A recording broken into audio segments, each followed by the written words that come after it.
Vous vous souvenez peut-être de cette fameuse loi Avia qui voulait retranscrire une directive ou un règlement européen pour combattre les contenus haineux sur Internet. C'était en réalité une forme déguisée pour combattre tous les opposants au sein des pays européens, en particulier en France, une loi des règlements européens qui arrangeaient bien Macron et qui les avait retranscrits dans cette fameuse loi Avia qui avait été retoquée heureusement par le Conseil constitutionnel en juin 2020. Eh bien, rebelote.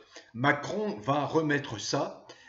Il a déposé non pas un projet de loi, mais c'est une proposition de loi qui a été déposée à l'Assemblée nationale par un de ses sbires, de ses vous savez, ces godillots qui ne connaissent rien du tout, ils remettent ça, ils veulent faire absolument passer cette loi qui va taxer de terroristes toutes les expressions libres, dont celle de Verdi. Parce que j'aurais eu le front d'user de la liberté d'expression qui est reconnue à l'article 2 de la Déclaration des droits de l'homme et du citoyen de 1789. C'est très très grave. Alors heureusement, la NUP s'en est émue, qui a déposé un recours en annulation auprès du Conseil constitutionnel. Mais la partie n'est pas gagnée parce que Macron, bien qu'inconscient, est lucide. Néanmoins, il se sent fragilisé au sein de cette Assemblée nationale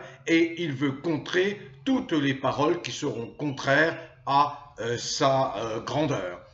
Voilà pourquoi j'ai enregistré cette vidéo, ce n'était pas prévu, simplement pour vous donner mon humeur, vous expliquer l'urgence qu'il y a à se débarrasser très très vite de ce régime et ceux qui peuvent le faire, car ils détiennent maintenant le pouvoir et c'est leur entière responsabilité, eh bien ce sont les députés. Lorsqu'il traverse une période sombre, l'être humain se réfugie dans l'espoir, dans l'espérance de jours meilleurs. Il navigue entre cette espérance et la réalité. Et cette réalité porte quelquefois des coups sérieux à l'espoir. Pourquoi cette introduction? Oh, vous le devinez. Nous avons subi pendant 5 très longues et interminables années un psychopathe qui n'est absolument pas à sa place, de surcroît déviant, donc illustrant l'accès au pouvoir d'une ultra-minorité très marginale. Ah, je n'entre pas dans les détails, je me suis maintes et maintes fois exprimé sur cette question. Donc nous avons subi ce psychopathe, décrit par les plus éminents psychiatres comme un pervers narcissique, et à ce titre, un être particulièrement dangereux. Et nous l'avons subi pendant 5 ans. Nous sommes nombreux à l'avoir identifié, à l'avoir ensuite combattu fermement. Et je ne suis pas le dernier à l'avoir combattu et à continuer à le combattre. Pourquoi? Parce que tout simplement, il met en danger la nature humaine, l'humain, l'humanité. Imaginez que ce genre d'individu se répande sur l'ensemble des pays de la planète. Mais c'en est fini de la concorde humaine, bien difficile à maintenir. L'histoire de l'humanité nous apprend qu'elle a été traversée par des périodes extrêmement violentes, sanglantes. Des gens s'entre-déchirant, s'entre-tuant, au nom de dogmes, au nom de croyances. Pourtant, nous devrions avoir le regard fixé sur ce qui nous rapproche jour en jour, d'année en année, de siècle en siècle, de la vérité de ce que nous sommes et de nos origines. Il suffit de suivre les chemins de la science et d'éminents scientifiques. Philippe Guillemot, par exemple, parce que son nom me vient spontanément à l'esprit, et d'autres qui associe la pensée, la réflexion à un domaine scientifique. Là, nous sommes face à quoi? À la plus terrible des natures humaines, en la personne de Macron, mais il n'est qu'un élément parmi d'autres. Il n'est pas le seul, la plus terrible. Celle qui est dénuée de tout sentiment, de toute capacité transcendantale, de toute capacité cognitive. Quand j'entends certains être, j'ai entendu, certains être admiratifs devant l'intelligence de Macron, mais quelle intelligence de Macron! Je n'ai pas un être intelligent, même pas cultivé. Alors d'aucuns m'ont reproché d'en faire une affaire personnelle que n'est pas du tout. Pas du tout. Je ne prends la parole que lorsque des gens, des individus, répandent le mal, répandent le malheur, la souffrance parmi nous, parmi vous. Et certains n'ont même pas la conscience de cela, qui sont manipulés, utilisés, transformés en zombies, en esclaves, en serfs. Or, c'est ce que fait Macron au nom d'un petit groupe d'ultra-riches, les financiers, et des déviants. Il sert la cause des financiers et des déviants ultra-minoritaires pour imposer des lois totalement contre nature. La PMA, procréation médicalement assistée, qui est un non-sens absolu, qui est une insulte à la nature, et surtout la GPA, vous imaginez, et on nie les genres. Et vous avez des politiciens qui emboîtent le pas de Macron, qui disent « ben oui, il n'y a plus de genre, voyons, il n'y a plus de genre masculin, il n'y a plus de genre féminin, il n'y a plus qu'un genre, un androgyne. » Mais où avez-vous vu cela? Heureusement, le président Poutine, président de la Russie, a inscrit dans la constitution russe en 2020 le fait qu'il y avait bien deux genres, le sexe masculin, le sexe féminin, et que ces gens-là étaient père ou mère, et que ça continuerait ainsi. En France, non. Le sommet du pouvoir, imaginez bien, a été phagocyté par ces déviants, qui veulent nous faire prendre des vessies pour des lanternes, qui inversent toutes les valeurs. Eh bien, c'est cela que nous subissons depuis 5 ans,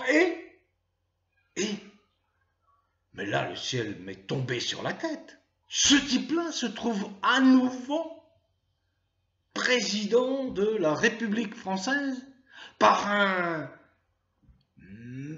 magique tour de passe-passe qui s'appelle Dominion, c'est-à-dire que l'élection a été truquée. Truquée comme en 2017. J'ai fait une vidéo là-dessus montrant les éléments du trucage phénoménal de l'élection de 2017, alors que de 2017, Macron ne dépassait même pas la barre des 3%. Et là, il est élu. Mais voyons, il a été rejeté, honni, détesté par le peuple qui passe son temps à insulter, à injurier, à rabaisser Macron.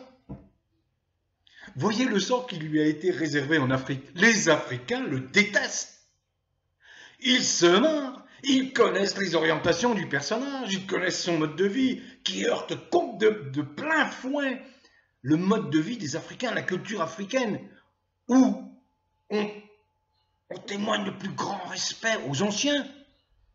Avez-vous vu quel respect il a témoigné aux anciens pendant les manifestations des Gilets jaunes? Il les a tabassés, matraqués, il les a gazés sans aucun scrupule. Imaginez un peu ce type-là vivre à une autre époque, entre 1930 et 1945. Dans quel camp aurait-il été, ce Macron et tous ses acolytes? Posez-vous la question. Il aurait été du côté du général de Gaulle, qui appelle à la résistance, qui appelle à la lutte, à la poursuite de la lutte depuis Londres? Certainement pas. N'oubliez pas que Macron, avant d'être banquier Rothschild, est un haut fonctionnaire sorti du ministère des Finances. Savez-vous combien de préfets ont rejoint le général de Gaulle à Londres? Un seul, Jean Moulin, qui a été torturé puis assassiné par les nazis, par Klaus Barbie, à Lyon en 1943. Aucun autre préfet n'a rejoint. Et que se passe-t-il aujourd'hui en France?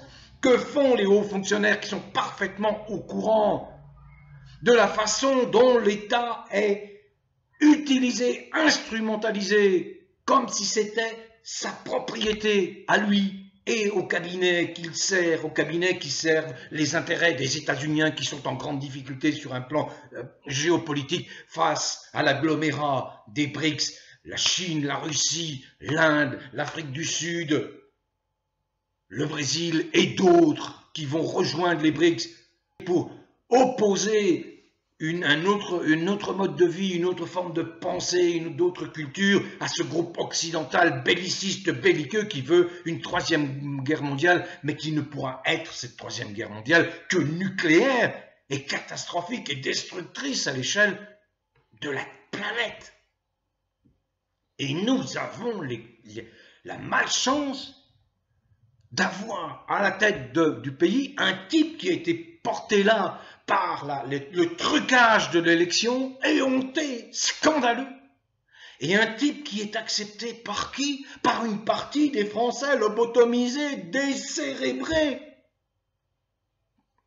Grande majorité, une majorité que l'on trouve chez les jeunes smartphonisés, hein, qui maintenant se projettent toute leur vie dans les smartphones. La virtualité, le virtuel, oubliant qu'ils sont bien dans le réel le temps de leur passage sur cette terre, le temps de leur destin sur cette terre. Ils vont déchanter bientôt. Et les vieux, j'ai les cheveux blancs, vous savez, je parle tranquille. C'est comme lorsque j'attaque avec virulence les médias, ils faillissent à leur rôle. Je l'ai déjà dit. Incroyable. Le média, l'information, c'est le quatrième pouvoir. Pouvoir indispensable pour empêcher l'arrivée de dictatures violentes. Or, la dictature de Macron est une dictature violente. Pourquoi? Parce qu'il est issu d'un groupuscule de déviants. Ces déviants ne contrôlent pas, sont incapables de contrôler leurs émotions. Et tout part dans l'excès. Ils ne jouissent pas de cet équilibre foncier dont nous jouissons à peu près tous. Voyez? Ce besoin de jouir, de plaisir sain, qui relève toujours de l'intime. Chacun peut faire ce qu'il veut. Certains me disent, oui, vous êtes dur avec les homosexuels. Pas du tout, les homosexuels ont leurs orientations. Ça les regarde. Ils sont une ultra-minorité dans une masse d'hétérosexuels qui, eux, se comportent comme la nature les a conçus. Mais doit-on incriminer des gens parce qu'ils ont des orientations sexuelles différentes? Attention, je ne parle pas des pédophiles qui sont des criminels qu'il faut éradiquer. Je parle des homosexuels. Mais tout ça relève de l'intime. Pourquoi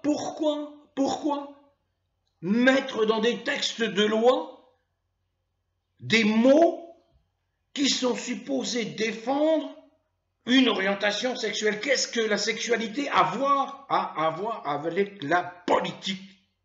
Mais rien du tout. Donc vous voyez que déviants, lui, les déviants, c'est cela. Donc c'est Macron, ils sont là, ils sont au pouvoir. Ils dénaturent tout. Les gilets jaunes ont bien senti, instinctivement, qu'ils avaient affaire à un fou. On l'a vu. Les dizaines de milliers blessés, les éborgnés, les mutilés, les gazés, y compris des enfants, des femmes, etc. Non mais c'est quoi ça? Je n'ai jamais vu ça.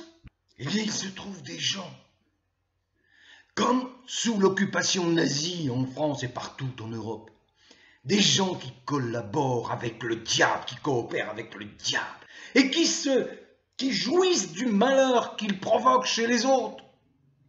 Heureusement qu'il y a eu ce que les Israéliens appellent les justes, en France en particulier, qui ont sauvé des milliers de juifs, d'enfants notamment, innocents. Qu'est-ce que nous avons aujourd'hui en France? Un régime vichiste, pétainiste, qui collabore avec un Occident belliqueux, dominé par les États-Unis et Israël. Quel est le combat le plus noble? Le combat le plus noble, c'est d'épargner, d'éviter la souffrance à ses congénères, aux autres êtres humains. Et que fait Macron en permanence? Ils créent la souffrance, toutes les conditions de la souffrance. Et que font ces politiciens? Cette fausse opposition, oh, qui éructe de temps en temps parce que en son sein il y a quelques ténors inspirés, etc., sur le plan social notamment. Alors entre l'espoir, et je vais conclure là-dessus, l'espoir et la réalité, eh bien balayez l'espoir, ne parlez plus d'espoir. Non! Prenez, comme De Gaulle l'a fait, la réalité en compte et battez-vous. Battez-vous dès la rentrée prochaine, battez-vous. On vous a abusé avec cette fausse crise sanitaire et toutes les informations désormais émergent. Vous imaginez qu'on a marginalisé des sommités médicales, des grands professeurs, Perron, Raoult, Henrion-Caude, j'en passe beaucoup, le docteur Fouché, le chirurgien Loridan, excusez-moi, j'en oublie. Il y a des tribunaux comme les Common Law qui ont prononcé des sanctions radicales. Condamnation à vie pour 75 dirigeants, dont Albert Bourla, le PDG de Pfizer, pour ne pas le nommer, dont Trudeau. Comment ne pas parler d'un Bill Gates, de triste réputation, notamment en Afrique, notamment en Inde, où il a contre lui un grand procès qui peut lui valoir la condamnation à mort. Donc voilà, comment peut-on encore soutenir, comment peut-on accorder le moindre once de crédit à ce monsieur Macron, dont on parle pour également une autre affaire qui va émerger. Il y a un dossier de plus de 200 pages concernant l'affaire Brichel. 200 pages qui est alimenté par des spécialistes, des généalogistes, des gens qui se sont penchés vraiment sur cette affaire-là. Et quand la justice daignera s'en emparer, quand elle prendra un peu d'honneur à être la vraie justice, est-ce qu'une vraie justice existe? C'est une justice humaine, elle ne pourra jamais être parfaite, mais néanmoins, quand elle s'affranchira de la tutelle de ce macronisme gangrénant la France, pour des intérêts vils, malsains, abjects. Quand la justice s'emparera d'un tel dossier, alors vous verrez, c'est même qui nous traitent de complotistes, de conspirationnistes. Vous savez, ces petits culs serrés, ces tourne-culs du microcosme médiatique parisien, hein, qui est prompt à la leçon, donner la leçon à un tel. Regardez ce vieux con de Verdi, mais vous savez qui il est? Voyons. Personne n'aura jamais aucune influence sur Verdi, quelles que soient les circonstances. Certainement pas des petits foutriquets, tourne-cul, parisiens qui se prétendent ce qu'ils ne seront jamais, des journalistes. Vous n'êtes que des propagandistes goebbelsiens extrêmement dangereux, très dangereux. La honte sur certains titres comme Libération, la honte sur certains organes de presse comme l'AFP, Agence française de propagande macronienne. Et les politiciens, les nouveaux députés qui sont pour la plupart totalement incompétents. Marche à la combine, bah oui, les indemnités, elles tombent, c'est quoi, 12 000 euros 12 000, 13 000, 14 000 euros par mois, c'est bon le fric, ça sent bon, on s'enrichit, aux frais de la princesse. Je pense que le ton doit monter. Nous avons tous les éléments qui prouvent que nous sommes face à une imposture majeure avec ce Macron. Il n'a plus de majorité à l'Assemblée nationale, alors la responsabilité désormais pèse entièrement sur l'Assemblée nationale. Et l'Assemblée nationale, à partir de la rentrée, si elle ne prend pas les dispositions pour mettre fin immédiatement à ce régime macronien infâme, elle devra être mise au banc des accusés, cette Assemblée nationale, quelles que soient les chapelles politiques. Macron est un fasciste. Il n'hésitera pas à utiliser tous les moyens parce qu'il est incapable de contrôle émotionnel personnellement. Incapable. Voilà pourquoi il est là, cette petite marionnette. Mais il y a ces petits copains comme le Draghi, le président du Conseil italien, exit Draghi. Ben oui, parce que la poussée est très forte, la poussée des peuples. On n'en parle pas, mais elle est très forte partout en Europe. En Allemagne, tous les jours, ça manifeste. En Italie, tous les jours, ça manifeste. En Espagne, tous les jours, ça manifeste. Au Canada, ça manifeste. Aux États-Unis, ça manifeste. Partout, partout, partout. Et il y a cette affaire ukrainienne. Je n'y reviens pas. Excellente analyse de François Asselineau. Qui est coupable? Qui est coupable? Les Russes. Poutine ne fait que quoi? Que se défendre face à l'agression des États-Unis à travers l'OTAN. Est-ce que nos petits piou-piou, nos petits militaires vont aller se faire casser la tête pour des intérêts financiers, pour des Rothschild, pour des Rockefeller? Posez-vous bien la question, car le problème, il se situe à ce niveau-là. Alors oui, la rentrée, elle doit être. Si nous voulons enfin sortir de cette ornière profonde, elle doit être très dure. Dure, blocage partout, grève générale partout. Bien sûr, il y a les indifférents, qui soutiendront toujours Macron. J'ai parlé des décérébrés jeunes, j'ai parlé des azimutés, des vieux là qui n'y entendent rien. Ah, monsieur Macron, on vous veut du bien, nous, on vous veut du bien. Pensez donc, pensez donc. J'ai le droit d'être sévère, j'appartiens à cette génération, comme j'ai parfaitement le droit d'être extrêmement dur avec ces merdias infâmes. Car je l'ai déjà expliqué, s'il n'y avait pas eu de censure, si ces gens avaient fait leur travail dès l'origine, ben nous n'aurions pas connu cette fausse crise sanitaire. Absolument pas. Et alors là, tous les éléments arrivent qui prouvent effectivement la véracité de tout ce que je dénonçais dès l'origine, dès le mois de février 2020. Donc la rentrée, eh bien, elle ne doit pas épargner, surtout, ceux qui détiennent aujourd'hui le pouvoir, c'est-à-dire les députés. Les sénateurs, ils peuvent toujours contrarier les avancées sociales, c'est leur rôle, les sénateurs. Mais le Sénat doit être supprimé, il ne sert à rien. Ça nous coûte extrêmement très cher. 25 000 € pour engraisser des sénateurs gravataires qui ne servent à rien. Vous imaginez, c'est De Gaulle qui voulait. Le général De Gaulle avait bien compris l'inutilité complète du Sénat. Balayer cette chambre-là. Une démocratie directe. La première des mesures, c'est la destitution. Destitution de Macron en vertu de l'article 68 de la Constitution. Destitution de Macron. Sans attendre. Sans attendre. Tout le reste, c'est du pipeau. Il ne démissionnera jamais. Toutes ces batailles d'arrière-garde au sein de l'hémicycle ne servent à rien, c'est stérile. La seule voie, destitution de la Macron dès la rentrée prochaine. Bon vent, bonnes vacances à tous. Continuez à prendre soin de vous, portez-vous bien.